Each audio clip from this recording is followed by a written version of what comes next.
നമസ്കാരം. നടൻ വിജയുടെ 50-ാം ജന്മദിന വലിയ ആഘോഷമാക്കുകയാണ് അദ്ദേഹത്തിൻ്റെ ആരാധകർ. തമിഴ്നാട്ടിലാകെ വിജയ് ആരാധകരുടെ ആഘോഷം പൊടിപൊടിക്കവേ പുതിയ രാഷ്ട്രീയ കരുനീക്കങ്ങളുടെ തിരക്കിലാണ് ഇപ്പോൾ താരം. മാർച്ചിൽ തമിഴക വെട്രി കഴകം എന്ന പാർട്ടി വിജയ് പ്രഖ്യാപിച്ചെങ്കിലും ഇക്കുറി നടന്ന ലോക്സഭാ തെരഞ്ഞെടുപ്പിൽ മത്സരിച്ചില്ല. വെട്രി കഴകത്തിന്റെ പ്രഖ്യാപിത ലക്ഷ്യം 2026-ൽ നടക്കാനിരിക്കുന്ന തമിഴ്നാട് നിയമസഭാ തെരഞ്ഞെടുപ്പാണെന്ന് താരം നേരത്തെ തന്നെ വ്യക്തമാക്കിയിരുന്നു. കഴിഞ്ഞ ദിവസം തമിഴ്നാട്ടിനെ പിടിച്ചുകുലുക്കിയ കള്ളക്കുറിച്ചി വിഷമദ്യ ദുരന്തത്തിൽ മരിച്ചവരുടെ കുടുംബാംഗങ്ങൾക്ക് ആശ്വാസഹസ്തവുമായി എത്തിയ വിജയ് കുടുംബത്തിന് വേണ്ട സഹായം എത്തിക്കാൻ വെട്രി കഴകം ഭാരവാഹികൾക്ക് നിർദ്ദേശം നൽകിയിട്ടുണ്ടായിരുന്നു.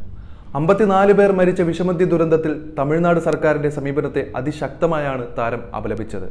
മാത്രമല്ല 50-ാം പിറന്നാൾ ആഘോഷങ്ങൾ മാറ്റിവെച്ച് കള്ളക്കുറിച്ചിയിൽ ദുരിതമനുഭവിക്കുന്നവർക്ക് സഹായം എത്തിക്കാൻ ആരാധകരോട് രൂപീകരണത്തിനു ശേഷം താരത്തിന്റെ ഭാഗത്തു നിന്നുണ്ടായ ആദ്യ രാഷ്ട്രീയ പ്രതികരണം കൂടിയായിരുന്നു അത്. വിജയെ സംബന്ധിച്ച് വലിയ നിർണായക നീക്കങ്ങൾ നടക്കാനിരിക്കുന്ന 2 വർഷങ്ങളാണ് ഇനി വരാനിരിക്കുന്നത്. ഒട്ടും സമയം പാഴാക്കാതെ തന്നെ അടിത്തട്ടിൽ നിന്നും വിജയ് പ്രവർത്തനങ്ങൾ ആരംഭിക്കുകയും ചെയ്തു.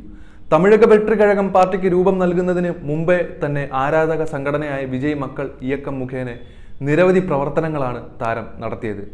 സാധാരണക്കാർക്ക് സൗജന്യ വൈദ്യസഹായം എത്തിക്കുന്നതിന് ഡോക്ടർമാരുടെ സംഘത്തെയും സൗജന്യ നിയമസഹായം നൽകുന്നതിന് അഭിഭാഷക കൂട്ടായ്മയും താരം രൂപീകരിച്ചിരുന്നു. പഠനത്തിൽ പിന്നോക്കം നിൽക്കുന്ന വിദ്യാർത്ഥികൾക്കായി സൗജന്യ ഈവനിംഗ് ക്ലാസ് പദ്ധതിയും ഇതിന്റെ ഭാഗമായിരുന്നു. കഴിഞ്ഞ വർഷം ചെന്നൈയിലും തെക്കൻ തമിഴ്നാട്ടിലും സംഭവിച്ച മിന്നൽ പ്രളയത്തിലും സഹായവുമായി മക്കൾ ഇയക്കം പ്രവർത്തകർ രംഗത്തെത്തിയതും താരത്തിന്റെ രാഷ്ട്രീയ നീക്കത്തിന് ശക്തി പകർന്നിരുന്നതാണ്. ലോക്സഭാ തെരഞ്ഞെടുപ്പിൽ അണ്ണാ DMK തകർന്നടിഞ്ഞതോടെ ആ അവസരം ഉപയോഗപ്പെടുത്തുകയാണ് താരത്തിന്റെ മുന്നിലെ വെല്ലുവിളി. സവർണ ഹിന്ദു വോട്ടിൽ BJP കടന്നുകയറിയതിനെ ഉപയോഗപ്പെടുത്തി സാധാരണ വോട്ടർമാരുടെ ഇടയിലേക്ക് ഇറങ്ങിച്ചെല്ലാനാണ് താരം പദ്ധതിയിടുന്നത്. ഇക്കഴിഞ്ഞ വർഷങ്ങളിൽ താരം നടപ്പിലാക്കിയ പദ്ധതികൾ തന്നെ അതിനുദാഹരണം.